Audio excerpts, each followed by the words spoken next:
There's that particular type of tiredness that doesn't come from doing too much. It comes from trying to figure out things for a very long time. It's that thinking, that reconsidering, that replaying the decisions over and over in your head, that wondering if you're missing something that's important. And if that's where you are right now, then this video is not going to give you another thing to do. It's here to talk to you about what actually helps when thinking and effort hasn't helped you get to your goal. When people reach this point, they're usually not stuck because they haven't tried at all. They've tried a lot. They're tired because they have tried.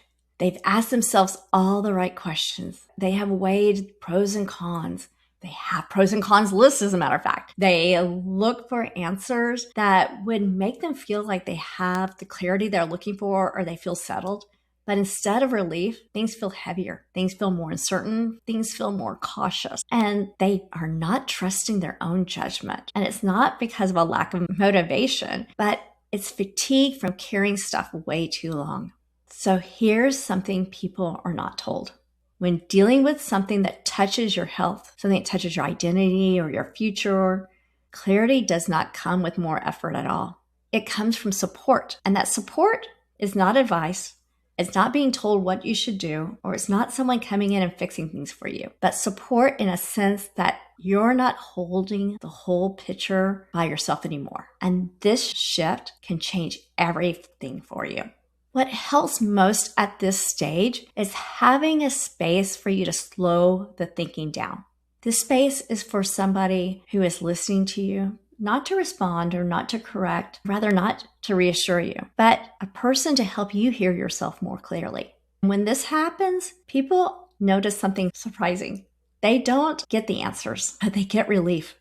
Their body begins to soften, their breath begins to change, and the pressure to decide right then and there just lifts up. And it's from that place that movement actually can begin, because there's possibility.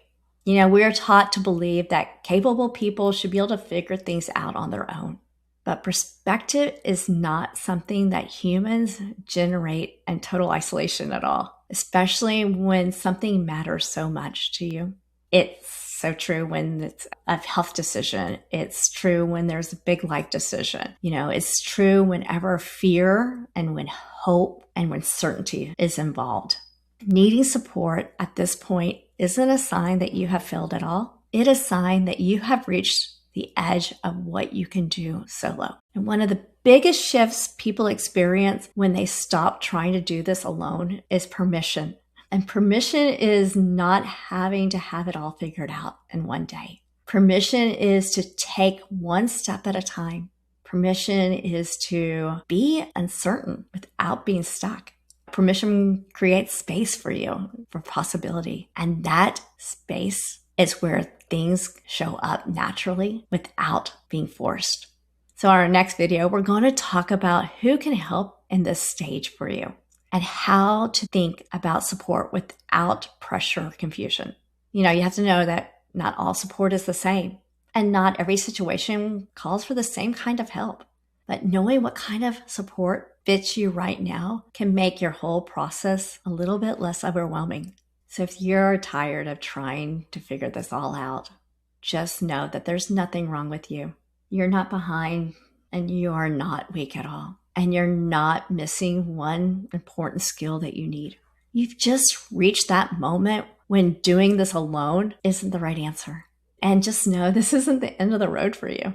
You know, it is the beginning of just a different way forward.